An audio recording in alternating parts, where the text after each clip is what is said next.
ప్రార్థన చేసుకుందాం. ప్రేమ కలిగిన మా తండ్రి, పరిశుద్ధుడైన దేవా, మీకు వందనాలు చెల్లిస్తున్నాం. 2024 సంవత్సరం అంతా మీరు కాచి కాపాడినారు. 2025లోకి మీరు నడిపించారు. అది నిమిత్తమై ఈ ఆనందం మనకు సాదృశ్యమైన ఈ కేక్ కట్ చేయడానికి మీరు అవకాశం ఇస్తా వచ్చినందుకు వందనాలు. ఈ కేక్ ఎలా రుచిస్తా ఉన్నారు. 2025 సంవత్సరం అంతా కూడా దివ్యమైన నీ కృపతో మాతో మీరు మమ్మల్ని వర్ధిల్లింపచేసి నడిపించి మీ నామమును మహిమపరచవలసిందిగా ప్రార్థన చేస్తూ ప్రభువును ప్రేరక్షకుడైన యేసయ్య నామములో ప్రార్థించి వేడుకుంటున్నాను ప్రభు తండ్రి. ఆమేన్. ఆమేన్. ఓకే.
కానీ చిన్నమ్మల కాడి నుంచి స్వార్థ చిన్నమ్మల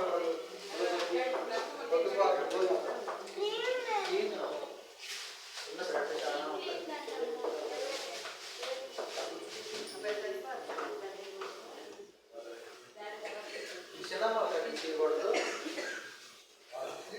దాన్ని పెట్టి ఒక పెడితే అది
ఈ ప్రార్థనా క్రమాలు నీకు మహిమార్థంగా నడిపించినందుకు స్తోత్రం. పాల్గొన్న మా పిల్లలందరినీ దీవించండి. చక్కని మాటలు విన్నారు, చక్కగా తీర్మానం ప్రార్థన చేశారు. నూతన సంవత్సరపు ఆనందపు ఆశీర్వాదాలు చిరునవ్వులతో నిండను స్వాగతించారు. కనుక మీరు నడిపించినందుకు స్తోత్రం. ఎక్కడి కార్యక్రమం ఘనంగా జరిగించినందుకు స్తోత్రం. ప్రభు, ఈ నూతన సంవత్సరపు ఉత్సాహం ఎలాగైతే మేము ఆనందంగా ముందుకు నడిపించుకోవడానికి ఇష్టపడ్డామో, సిద్ధపడ్డామో, ఈ సంవత్సరం అంతా పరిస్థితులు ఎలా ఉన్నా నీ వైపు చూస్తూ నీకు మహిమార్థంగా నడిచే వాక్యం మా ప్రియులకు దయచేస్తున్నామని కోరుతా ఉన్నాను. నూతనమైన ఆశీర్వాదములు, నూతనమైన ఫలింపు, నూతనమైన కష్టార్జితం, నూతనమైన తీర్మానం ప్రభు రాకడ కొరకు ఎప్పటి నుంచి అయినా నూతనంగా తీర్మానం తీసుకొని నీ సన్నిధికి క్రమముగా వచ్చి నీ లేఖన జ్ఞానాలను నేర్చుకొని పరలోకానికి చేర్చబడుతూ ఇంకా మరికొందరిని పరలోకానికి నడిపించి ఆత్మీయ బిడ్డలుగా, మాదిరికరమైన బిడ్డలుగా వీరిని నిలబెడుతున్నామని ప్రార్థన చేస్తున్నాను. నేటి ప్రత్యేకమైన క్రమం ప్రారంభం వరకు మాతో నడిపించినందుకు వందనాలు. ప్రభు, జరిగిన మిగతా సంఘాలలో నూతన సంవత్సరపు అలాగే సువార్తలను బట్టి మీకు స్తుతులు చెల్లించే అవకాశం ఇచ్చినందుకు స్తోత్రం. మరలా రేపు నూతన సంవత్సరం ఆరాధన క్రమాలు నీ నామమునకు మహిమార్థంగా నడిపించుకోవడానికి ఇప్పుడు వెళ్తుండగా కృప ఇచ్చేయండి. ఆలస్యంగా నిధులను వెళుతున్నా నీ దయలో సుక్కని వెలుగు వచ్చి రేపటి పనులు త్వరగా స్థితిపరుచుకుని మరలా ఆరాధనలోకి ముగించి నేను బయటపరిచే భాగ్యం మా ప్రియులకు దయచేస్తున్నాను. ప్రభువు రక్షకుడైన యేసయ్య నామములో ప్రార్థించి వినయంతో అడిగి వేడుకుంటున్నాను తండ్రి. ఆమేన్. పరమ తండ్రి దేవుని ప్రేమ, కుమారుడైన యేసయ్య కృప, పరిశుద్ధాత్మ దేవుని కనినే సహవాసం ఇప్పుడెల్లా పుస్తకాలమైన కృప పాల్గొన్న మనందరికీ వాచ్ నైట్ ప్రేయర్ కార్యక్రమం జరుగుతున్న సకల క్రైస్తవులకు, సకల ప్రజలకు సదాకాలం ప్రభుత్వ